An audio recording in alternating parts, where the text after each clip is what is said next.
I'm a type A music freak.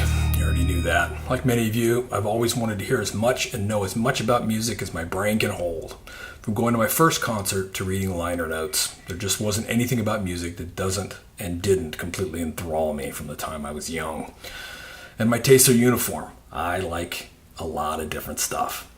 I can see something cool in almost every piece of music I've ever heard. Literally every piece of music. Commercials, soundtracks, scores, songs. Now, don't get caught up in that.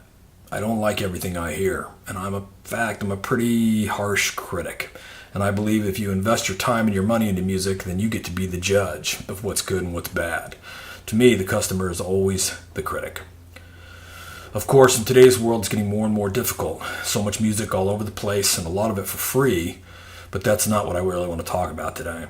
I have friends, I know, hard to believe. And my friends like their music like I like my music. But we don't always see eye to eye. Let me give you an example. My friend Paul, he loves a band called Saga. The last few times I've been at his house, it's a rare 15 minutes without something from the 80s band Saga blasting through his speakers. Now I can recognize that they are very musically proficient. Their songs are smart and they're very tight as they play them. These guys definitely know their instruments. But for some reason, Saga to me is a turnoff.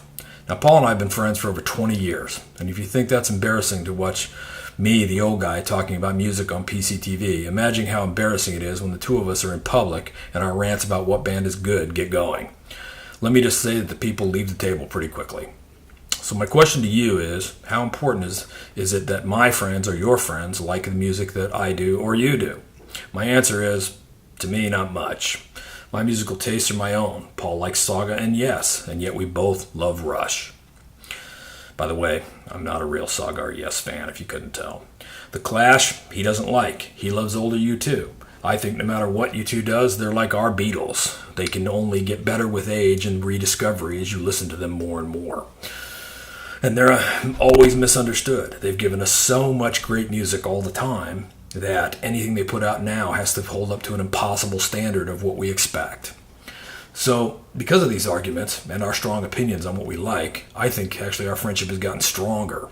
It's shown both of us that we'll fight for what we believe in and be aggressive in sharing with anybody the music that we like. So no, I don't really care if my friends like the music I like, and most of my friends don't care if I return that favor to them. What it does is for all of us, it opens up the door to listen to a lot of great music and to explore. And to me, that's never a bad thing. And in a world of mass information that's blasting out our brain cells every second of the day, it's good to know that peers come in all shapes and sizes and musical tastes, even if we don't agree on who commands the stereo.